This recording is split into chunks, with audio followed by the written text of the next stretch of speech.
Здравствуйте. Прежде почтение было очевидным. Шапки долой — вполне однозначный жест. Ритуал вошел в историю под названием «ломать шапку».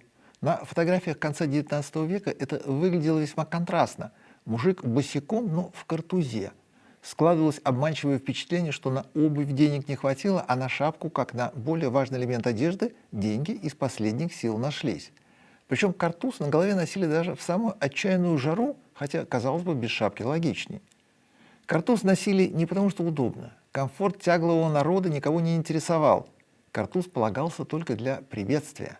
Ради того, чтобы лихо сорвать его с головы при виде барина, низко кланяясь в пояс. Шапка только для демонстрации униженного и зависимого положения на фоне барина. А чтобы наглядность работала безупречно, за отсутствие картуза били плетьми, хотя могли сослать в Сибирь. Для барина это было выгодно, поскольку за отправленного в Сибирь крепостного хозяину платили деньги из казны. Нынешним властям с мигалками не хватает прежнего наглядного почтения. Мало страха в глазах окружающих. И никто не кланяется в пояс, не рвет картуз с головы, не падает на колени от восторга и уважения. Но правила дорожного движения все же регламентируют варианты демонстративного трепета.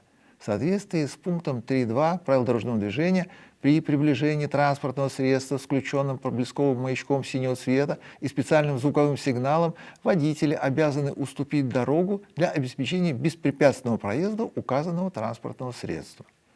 Уступить дорогу означает прижаться к обочине и остановиться.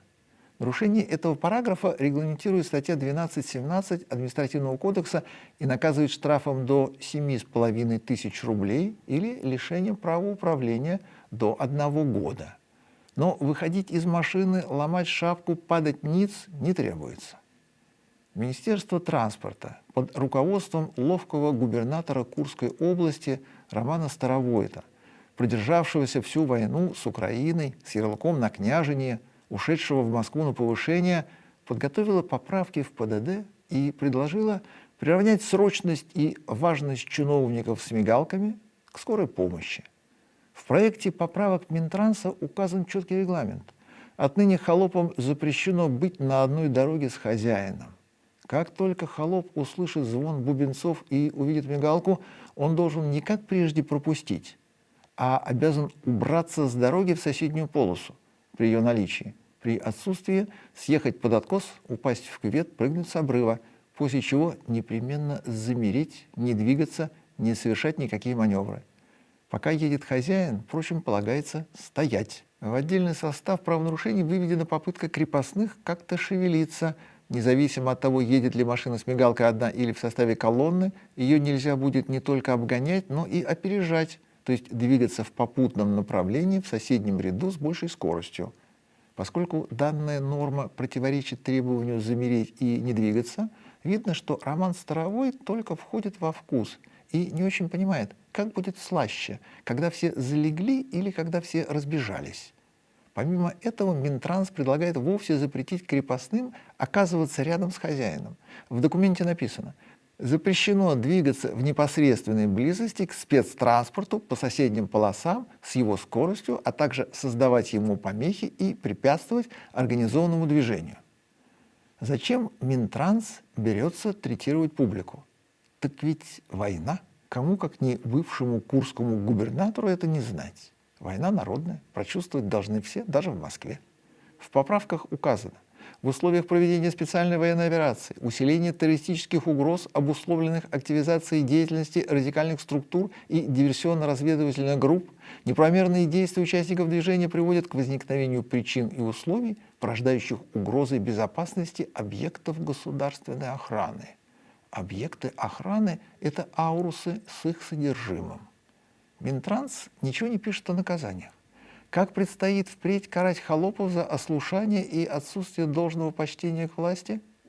Учитывая, что Россия двигается вспять, уже достигла 1937 года и продолжает погружаться в Средневековье, вместо нынешнего штрафа и лишения можно применить нормы права 1730 года из указа императрицы Анны Иоанны. извозчикам и прочим всяких чинов людям ездить, имея лошадей взнузданными, со всяким опасением и осторожностью смирно. За ослушание виновные в первую вину будут биты кошками, за вторую кнутом, за третью будут сосланы на каторгу. Ссылка на каторгу очень современно. Автомобильная газета «Клаксон». Ее придумал Сергей Снегирев. Снегиревых в истории отечественной журналистики двое, и оба очень приметные. Младший брат Владимир Снегирев работал в «Комсомольской правде» и в 1984 году создал газету «Собеседник».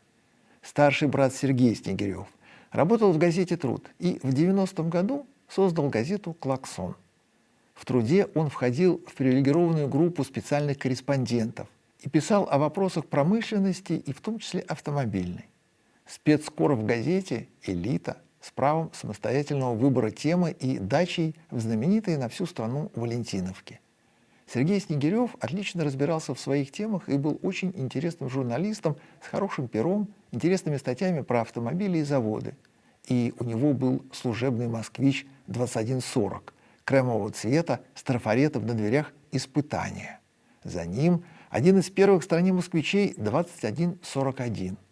Персональный автомобиль в советское время вызывал зависть, поднимал статус, означал профессиональное признание. Когда началась перестройка, Сергей Снегирев отошел от журналистики и погрузился в бизнес, создав торговый дом. Но очень прозорливо сохранил за собой доминирование в автомобильной тематике, создав в 90-м году первое в СССР независимое автомобильное издание – газету «Клаксон». Логотип газете в виде отлично прорисованного гудка создал знаменитый художник Александр Захаров. «Клаксон» позиционировался как газета деловых новостей, что сдерживало ее полиграфическое развитие. Снегирев считал, что цвет – это уровень Мурзилки, а серьезную информацию полагается подавать в ЧБ. Газета собрала очень сильных авторов, вышедших из профессиональной советской журналистики, заняла собственную нишу. Сергей Снегирев – один из самых сильных и эрудированных автомобильных журналистов страны, благодаря чему в редакции сформировалось творческое состязание. Кто знает тему лучше главного редактора?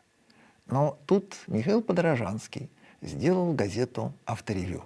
Началась конкуренция. И всю жизнь оба издания сражались друг с другом, обогащая рынок новой журналистикой, поднимая планку и качество. Но «Авторевью» шло более интересной дорогой технических подробностей, тематической глубины, новых подходов. «Авторевью» всей стране преподнесла, объяснила и сделала понятным термин «управляемость», сформировала явление «тест-драйв», начала проводить экспертную оценку, придумала ускоренный цикл ресурсных испытаний, а затем и вовсе создала свой стандарт безопасности.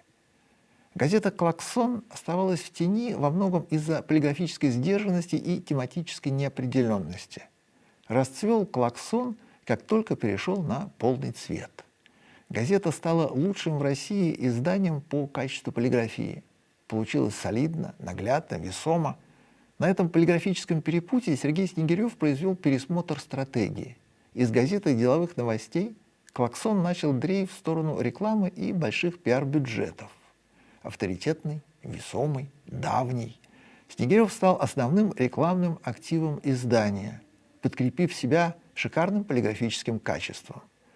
И до тех пор, пока он сам руководил газетой и ее основными шагами, новая бизнес-стратегия себя окупала.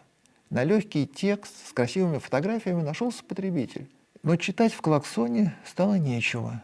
Он превратился в Мурзилку и хвалил машины за деньги, превратившись в нештатную службу пиар-поддержки автомобильных компаний. Кому нужна глубина и подробности, те окончательно сделали выбор в пользу «Авторевью», сражение с которым не затихало ни на минуту. Когда обе газеты наконец-то засветились на небосводе двуглавым Эльбрусом и стали в равной степени обозначать вершину автомобильной журналистики, между ними началась битва тиражей. У кого больше? Цифры очень быстро стали терять достоверность, вызывать сомнения, переходящие в анекдоты и сатиру. К войне подключили сертификационные центры, которые взялись гарантировать подлинность тиража. Получилось еще смешнее. Кончился «Клаксон», когда Сергей Снегирев потерял к газете интерес. Это было медленное увядание.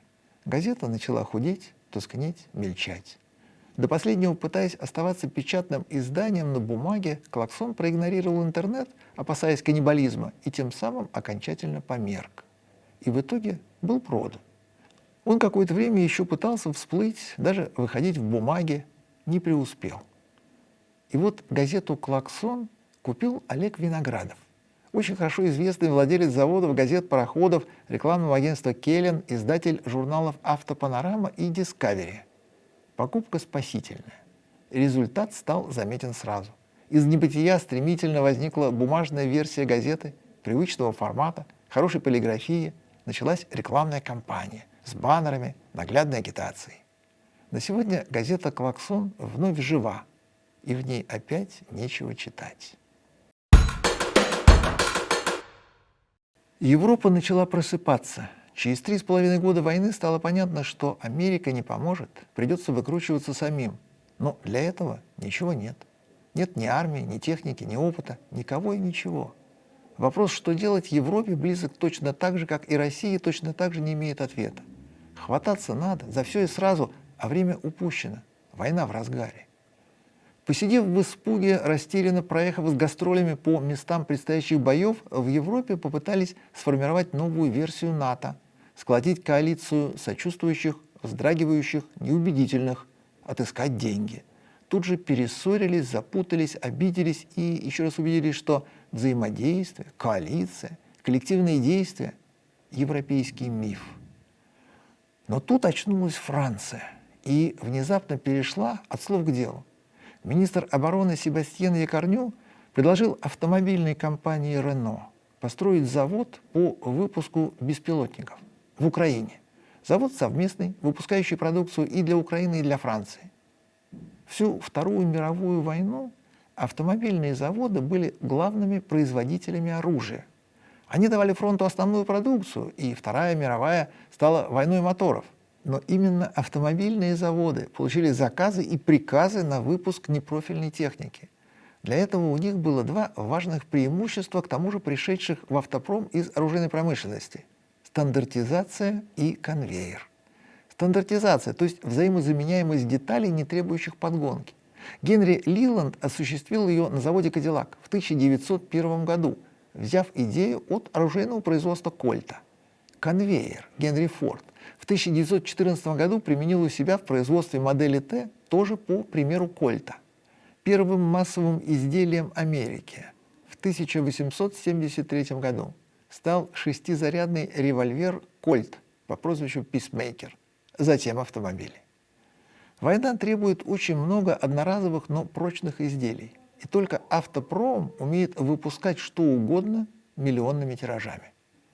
За годы Второй мировой войны «Кадиллак» выпустил 5000 танков М5 «Стюарт», 3500 танков М24, 1700 гаубиц М8 и авиационные двигатели.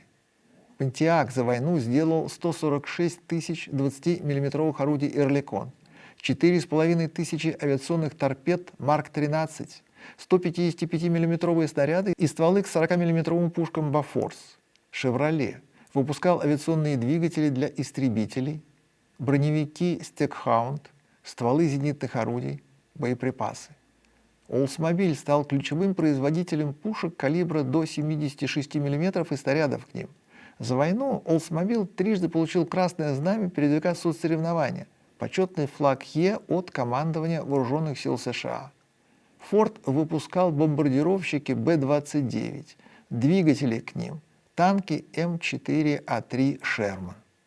«Крайслер» выпускал боеприпасы к стрелковому оружию, зажигательные бомбы и 40-мм пушки «Бафорс». Вышедшая из летаргического сна и необоснованных иллюзий Франция. Оружие делает медленно, но единственное в Европе всех видов, включая авианосцы, ядерные бомбы и летая по делам в космос.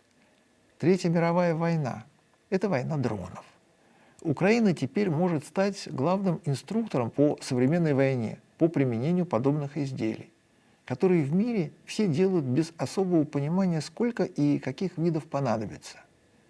Франция, живущая по белой книге, наконец-то дописала в ней необходимую страницу и с огромным опозданием берется за главное оружие современной войны – дроны. Поскольку ни один оборонный завод Европы работать быстро не умеет и всегда просит начать войну в следующий раз, французы сделали безупречный ход. Во-первых, поручили заказ тому, кто привык действовать быстро и выпускать продукцию миллионами. Во-вторых, в стране и под присмотром тех, кто все понял и научит остальных. Предстоящая старость у всех будет разная. Одни очень быстро потускнеют, померкнут, погаснут, будут выглядеть однозначными пенсионерами. Другие и виду не подадут. Возраст в них угадать будет сложно. При встрече на улице никто и не поймет, что это давний пенсионер. Это не только про людей, это и про автомобили. Одни машины, как только их снимут с конвейера, станут никому не интересны, их охотно забудут, тем самым констатировав, что старость для них настала мгновенно. Другие еще десятилетия будут отлично выглядеть, современно смотреться, бодро ездить, и старость для них так и не наступит. Лучше всех традиционно сохраняются японцы. Что люди, что машины. Их возраст угадать трудно, они очень долго выглядят молодо. Toyota Supra третьего поколения, А70, 86 года. Ей в будущем году исполняется 40 лет. А разве скажешь? Современная машина по всем параметрам и, в первую очередь, внешне не устарела. Ничто не выдает в ней пенсионный возраст. Nissan 200 SX, четвертого поколения S13, 89 года. Ему 36 лет. Молод, свеж, быстро подтянут. Итальянец Lamborghini Diablo 90 года. Ему 35 лет. И никакой пенсии не предвидится. Выглядит современно, не только не устарел, но и до сих пор эталон для подражания, копирования, угона в Сотбе. При желании купить придется интриговать, записываться в очередь. А кто из сегодняшних автомобилей еще поживет? А кого забудут сразу, как только их перестанут выпускать, и они тут же закончатся на улицах и в наших сердцах? Сразу забудутся все Теслы. Не из-за политики, не из-за Илона Маска. В Теслы вложили слишком мало творчества, особенно в салоне. Пока были в новинку диковинку, интересен был сам факт Теслы в гараже. Необычная машина с необычными мучениями для владельца, большим планшетом внутри, где основной файл – список оправданий в разговоре со скептиками. Никто на улице не хлопал по плечу, не поднимал большой палец вверх, не одобрял, не поддерживал. Все переспрашивали, зачем ты ее купил? И объясниться в двух словах ни у кого не получалось, приходилось листать подсказки. Потом привыкли, потом Теслу сделали все вокруг, а китайцы еще и двинулись с ними на экспорт. И чтобы победить Теслу, все остальные стали интереснее и привлекательнее. А Теслы остались вчерашними. Кибертрак попытался стать завтрашним. Скандал получился. Автомобиль современности нет. Скоро люди наедятся и нынешней электрификацией, и оригинальностью ее подачи. Автомобильные компании, отказавшиеся от нормальных машин, пожалеют и протрезвеют, а мы станем вспоминать про Теслы лишь по подсказкам Википедии, а не по машинам на парковке. Ни одного лишнего дня не проживут электрические Mercedes-Benz серии EQ. Из них изъяли фирменное присутствие. У них нет ничего от Мерседеса, только логотип. А эстетика тающего на солнце желе и вовсе не бывает долгоиграющей. Мгновенно состарятся, выйдут на пенсию, забудутся и исчезнут из нашего поля зрения все внедорожные купе, начиная с BMW X6 и его плохой копией Мерседеса в кузове C167, название которому так никто и не выучил, и про которого все говорят, это который? Mercedes X6. В этих машинах нет ничего, кроме сиюминутной моды. Они как шоу-стоппер на выставке, вне подиума и софитов теряются. И как только блондинки наиграются, внедорожные купе закончатся и исчезнут с улиц. Они встанут в отделах трейд-ин и постепенно сгниют вместе с Теслами. Исчезнут все нынешние кроссоверы и псевдокроссоверы Toyota. Они как сосиски разного размера, отличаются длиной, их путают, они странные, из скомканной бумаги, похожи на оригами. Сохранить себе на память сегодняшний RAV4 никто не станет. Его доносят и выбросят, в отличие от машины первого поколения, прозвучавшей настолько звонко, что слышно и видно до сих пор. Пенсия, забвение, беспамятство беспощадно накроют все нынешние майбахи. Они нелепые, они ни в коем случае не майбахи, а лишь Мерседесы по цене Бентли. Все майбахи выглядят невыносимо, крашеные в два цвета, они похожи на официантов дорогих ресторанов в безвкусных ливреях. Суть любого Майбаха в показной роскоши новых денег. Но следующая партия новых денег, чтобы выделиться, хочет чего-то другого, нового, непохожего. Каждая минута жизни последняя для Mitsubishi Eclipse Cross. Японцы от безысходности взяли знаковое имя и повесили на Outlander, уменьшив его до размеров ASX. В пользу машины нет ни одного аргумента, кроме разочарования, поскольку прежде Eclipse выглядел, звучал громко, с ним было все сразу ясно. С нынешним Eclipse тоже все ясно. Жить ему ровно один день после прекращения производства. При Питере Шрайере Kia расцвела, превратилась в производителя автомобилей, о которых не стыдно мечтать. Стингер вспыхнул и не устарел, оставшись с нами, несмотря на прекращение выпуска 2 года тому назад. Но теперь у корейцев подросли свои кадры, и автомобили для корейцев и всего остального мира создают сами корейцы, что мгновенно обрушится старостью и забвением на весь нынешний модельный ряд. Беречь, коллекционировать, реставрировать модели Kia никому не придет в голову. Старость для них начнется за порогом в день прекращения конвейерного производства. Джип. Хочется всегда. Американский джип, рекламная кампания которого в СССР началась в 1941 году, олицетворяет не только Америку, но и Россию. Наша страна любит большие внедорожники, измеряет себя в джипах и не случайно называет этим словом любой полный привод. Скандал в соцсетях с тех пор не прекращается. Можно ли весь класс внедорожников называть джипами? Нельзя. Но называли, называем и будем называть. Как Xerox, который на самом деле копир, и Pampers, который подгузник. Джип в России – самый понятный, уместный, необходимый автомобиль. Его сильно не хватает. Отчасти поэтому, восполняя пробел, весь полный привод в России зовется джипами. Даже владельцы Нивы, когда машина получила реабилитацию и вновь стала приемлемой покупкой, постоянно норовят рассказать про себя, что у них джип. С УАЗами и подавно все ясно, не ментовской козел, а полицейский джип. Но у американского джипа не все в порядке. В последнее время идут дела плохо. Качество и продажи падают, проблемы растут. Любой фирме прощают ошибки до тех пор, пока она делает красивые автомобили. За красоту любят безотносительно логики, вопреки истинному и здравому смыслу. Как с блондинкой. Не важно, что она не умеет читать, важно, как она выглядит. Сделав нынешнего Чироки детской коляской с узкими глазками и передним приводом, джип разочаровал и отпугнул. До него Чироки любили. Первого поколения SJ 1974 года, большого, на раме, коллекционируют и превозносят до сих пор. XJ второго поколения 1984 года по прозвищу «Кирпич» вовсе произвел фурор, потряс весь мир и стал легендарным и любимым. Заболело третье поколение KJ 2002 года, сделавшее круглые фары и попытавшееся присоединиться к Wrangler. Его приняли плохо, но вытерпели. Четвертое поколение 2008 года, отчасти ставшее Jeep Liberty и Dodge Nitro, вернуло полагавшиеся углы и репутацию. Трагедия разыгралась в 2014 году, когда случилось пятое поколение КЛ. Машину смастерили на платформе Фиата, что скрыть невозможно. Получили «Жигули», оскорбившие ценителей марки. Позор прекратили 2 года тому назад, закончив производство в 23-м. Оскомина получилась долгоиграющая настолько, что никто и не собрался сделать преемника. Машина оттолкнула даже производителя. Прежде такого не было. На смену одному Чироки без паузы приходил следующий, а в этот раз не пришло ничего. Завод остановили, имя отправили в архив, клиентам указали на дверь и прочий модельный ряд. 2 хорошие новости. Первая. В 2026 году будет новый Чироки. Имя вернули в строй. Фирма опубликовала всего 2 фотографии, но они обнадеживают. Это точно джип, а не «Жигули». Угловатый, с нахальной физиономией, как и полагается любому настоящему джипу. Он, конечно, настораживает повсеместной пластмассой и стремлением выглядеть кроссовером, но от рамы мы давно отвыкли, простив ее отсутствие еще в 1984-м, во втором поколении. Но даже тогда в списке добродетелей оставались 6 цилиндров и 242-я раздатка.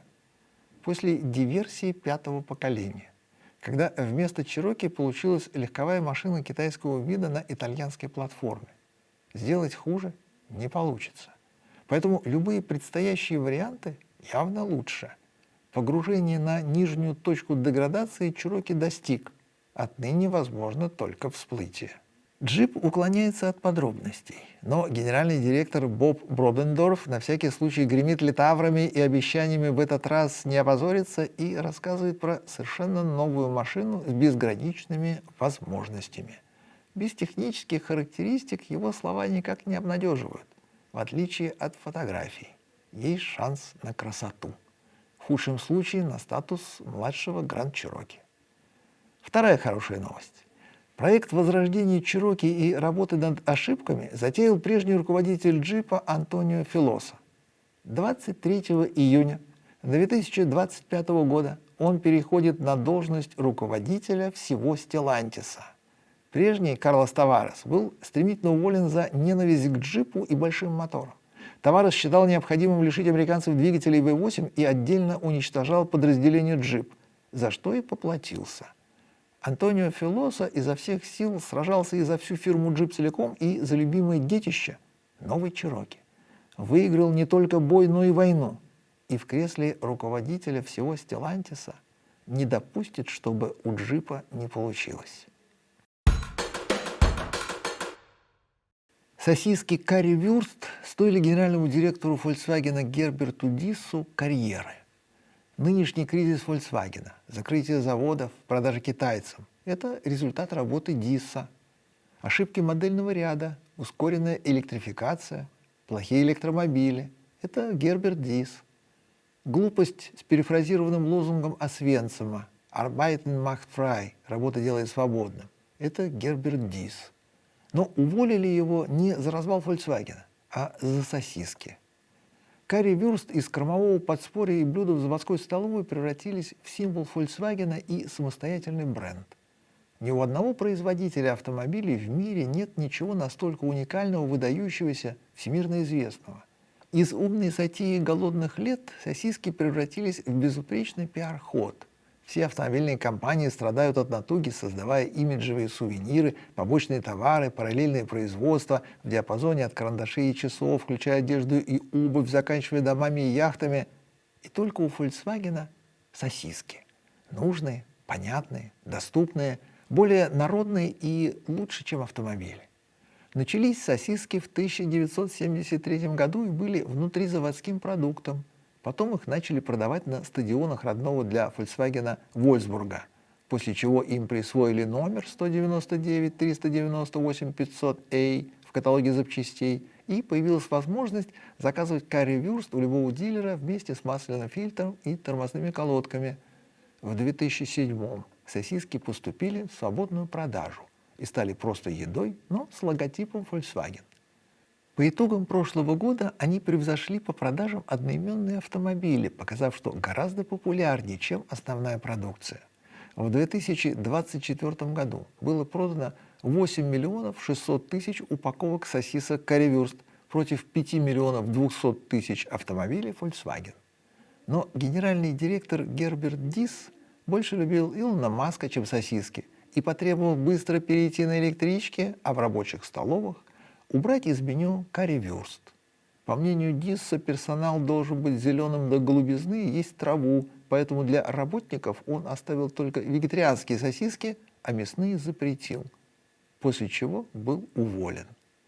Новый генеральный директор Volkswagen Оливер Блюм сосиски в меню вернул, но исправить ситуацию с едой проще, дешевле, быстрее, чем с провальным производством автомобилей.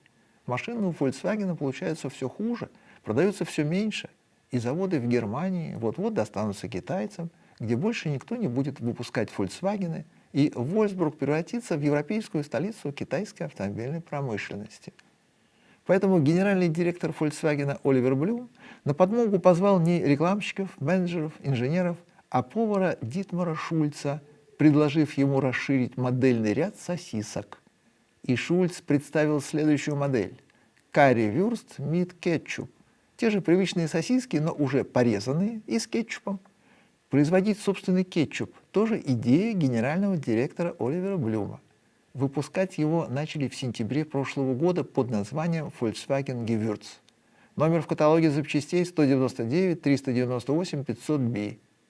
Не очень доверяя консервативным немцам, вычитав в Википедии, что американцы все едят с кетчупом, начиная от манной каши и заканчивая пирожными, Гевюрц первым делом поступил на рынок США. Получив отличные продажи, его доверили немцам. А теперь повар Дитмар Шульц совместил оба продукта и создал коробку с готовым блюдом. Разогреть в микроволновке и можно есть. Но картошку придется покупать у другой фирмы, поскольку Volkswagen пока не завел собственные грядки. С новой моделью сосисок Currywurst Volkswagen решительно выходит за пределы каталога запчастей и уже подписал контракт с двумя крупными немецкими торговыми сетями. Продажи сосисок в кетчупе начались только что, в июне. Оливер Блюм не разглашает финансовые показатели, но дает понять, что фастфуд прибыльнее автомобилей. Разучившись делать машины, Volkswagen имеет шанс остаться в истории как крупный производитель еды. Следующие поколения будут озадачены несоответствием названия и не поверят, когда дедушки и бабушки расскажут им, что на самом деле Volkswagen – это автомобиль, а не сосиски. Был когда-то. 324-й ракетный краснознаменный полк ушел из-под литовского города Укмерге в 1989 году. На его вооружении стояли баллистические ракеты средней дальности Р-12 «Двина». Как и полагается РВСН, ракетчики жили в лесу, маскируясь в первую очередь от самих себя. На память о них остался ландшафт с артефактами эпохи. Литовцы, умеющие жить в идеальной чистоте без единого окурка, советское наследие беречь не планировали, но и разрушать не стали, оставив военные окрестности окружающей среде и времени. Прибалтике отводилась роль визитной карточки СССР, Прибалтийскому военному округу оплота в противостоянии с империализмом. Но судя по икебане из устаревших советских грузовиков, даже краснознаменный полк с современной техникой комплектовался по остаточному принципу. Подобные автомобили в войсках закончились сразу, как только сменились поколения на конвейере, а в Укмерге они дослужили до дембеля, своими фарами увидели кончину советской власти и остались жить в лесу, почему-то все на накачанных колесах, некоторые даже на ходу.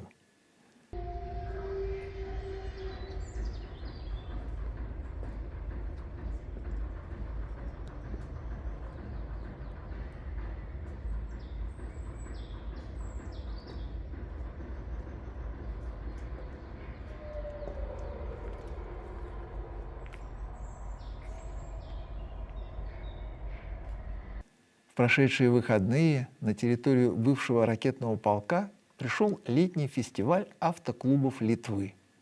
3 дня в антураже советской военной угрозы в лесу творился аккуратный балтийский отдых.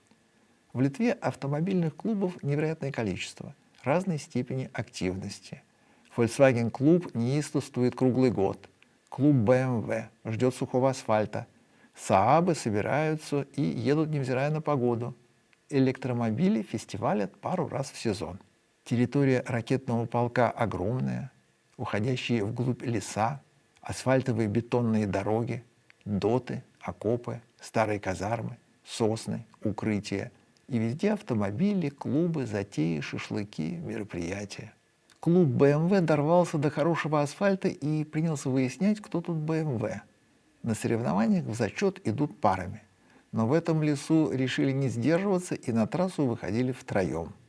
Езда тройкой, что на БМВ, что на лошадях с бубенцами, сложнее всего для коренника. Пристяжные держат аллюр, исходя из движений среднего, ориентируясь на его интервал и дистанцию. Тройка – очень сложный вид езды, и не случайно он чрезвычайно редкий, что в конном мире, что в автомобильном.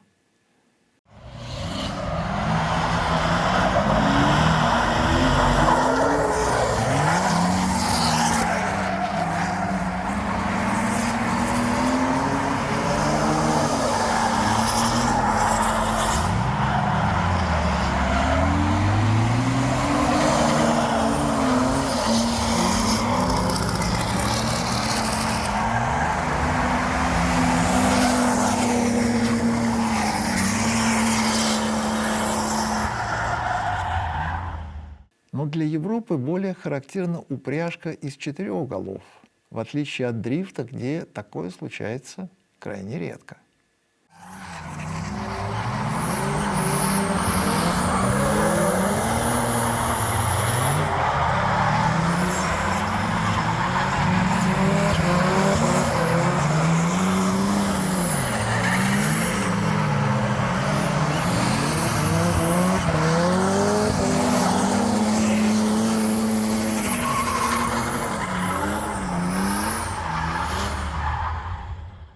В американских вестернах принято, чтобы между делом, пока развивается основная сюжетная линия, неброско возникал гробовщик.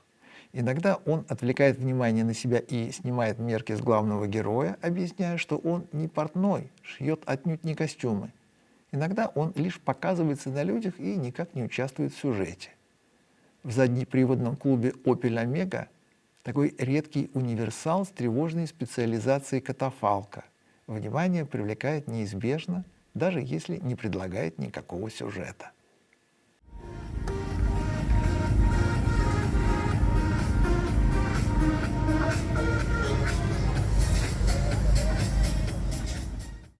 Молния Маккуин из мультфильма «Тачки» не приписывается ни к одной конкретной модели. Он немного Мазда, слегка Корвет. И вне мультфильма в основном стоит, никуда не едет, поскольку чаще всего лишь макет. Но в Литве Маккуин еще и карт, и уж он-то непременно быстро ездит.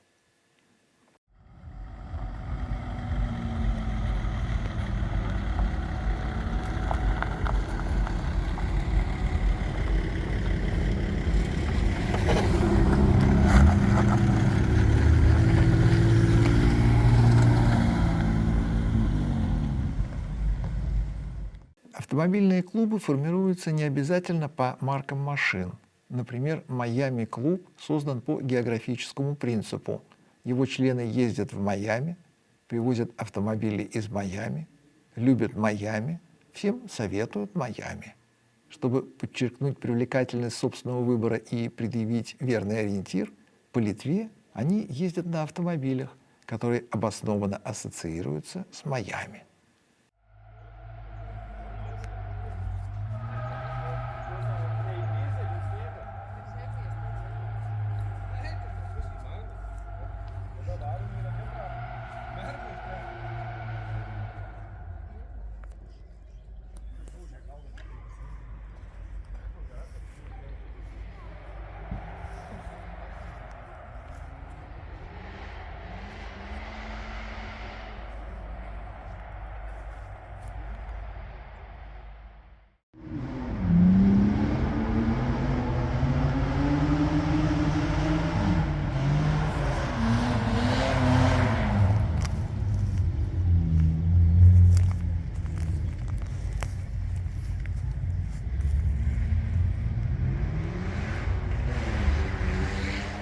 Автозвук — это не клуб, это секта в 2 частях. Одна ездит на прямотоках и будоражит общественность на перекрестках и во дворах, вторая громоздит акустику. Те, кто за громкую музыку, укрылись в военном лесу и устроили звуковой натиск. В детстве была такая шутка: как правильно, перепонные барабанки или перепонные барабанки? Контуженные, избитые с толку пытались выбрать правильный ответ, которого нет, поскольку правильно барабанные перепонки. Кстати, ведь все знают термин «ушатанная машина». Такая характеристика обычно не бывает наглядной, подразумевает общее впечатление. Секта автозвука вносит свою поправку и делает ушатанность наглядной. Чтобы показать силу звука, обычно используется тарированная блондинка. Она максимально наглядна, у нее все дыбом, ходуном, всем радостно. Оказывается, есть альтернатива – 5 баллов за находчивость. Chevrolet Trailblazer еще недавно был внедорожником, очень популярным, прочным, рамным, очень подходящим для автозвука, инсталляции и аэрографии. С него хоть картины писать. Но писать можно и на нем, внутри и снаружи. А еще золотой руль. Это такая награда, популярная в автомобильном мире. Есть золотой руль немецкого издательского дома Springer, она же золотой руль Автобильд. В Литве золотой руль буквально лежит под ногами. При этом он по-прежнему настоящий руль. Картина наглядного символизма сквозь мрачные застенки развитого социализма, через погружение во тьму, невзирая на холодное отчуждение бетона, выход к свету в чистый мир, на волю, где все нормально и где спокойно устраивают пикник на 3 дня люди с красивыми машинами.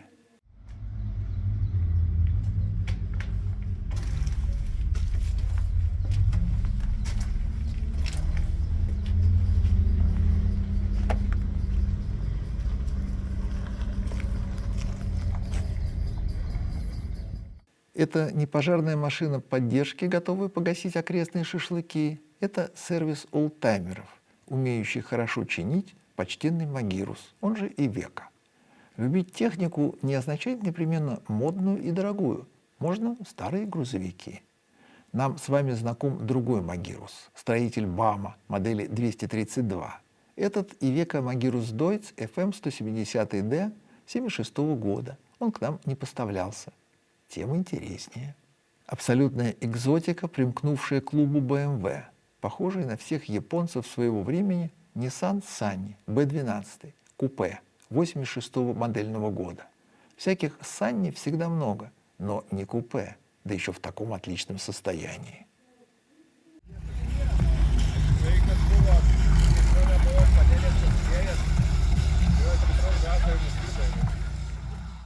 Как называется клуб квадроциклистов? Любой. В любой стране мира. Клуб лечебной грязи.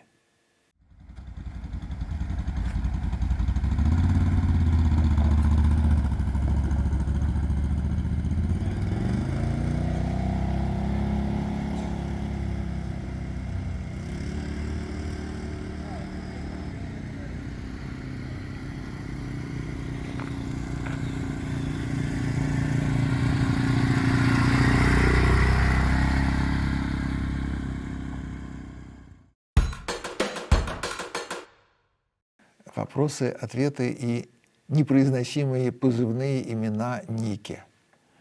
Пауль Асвар. Не могу прочитать. 45 лет тому назад случайно в журнале наткнулся на сравнительную таблицу по выхлопам. Было непонятно, почему Калифорния со своими нормами суровее Швеции в 10 раз. Станислав. А может, китайцы все-таки сделали эдакую революцию в автомобилестроении? Выбросили столетнюю концепцию трепетного отношения с понятиями бренда, истории, чванливости владения и сделали просто автомобиль, который просто должен ездить, доставлять удовольствие владельцу, быть быстросменным. Как выйдет новая модель, забыть про старую. К удовольствию прилагается столетняя концепция, история, чванливость владения. Китайцы опоздали, а догнать не в состоянии. И вместо автомобиля у китайцев получилась мебель. В мире никто не знает никаких мебельных брендов. Мебель делится только по странам. Итальянская мебель, шведская мебель, румынская мебель, китайская мебель. Для зарабатывания денег вполне годится. Для зарабатывания репутации нет. Поэтому китайскую машину изъездил и забыл. И никакого удовольствия от китайских машин нет. JRZ. Автор. А вот объясни нерусскому. Как так? Россияне за границей проходят техосмотр, пристегиваются, платят штрафы, а у себя дома кладут на это болт. Во-первых, пристегиваются пишется без мягкого знака. Во-вторых, своим вопросом вы намекаете, что в России мы обычные плохие, а за границей с перепугу хорошие.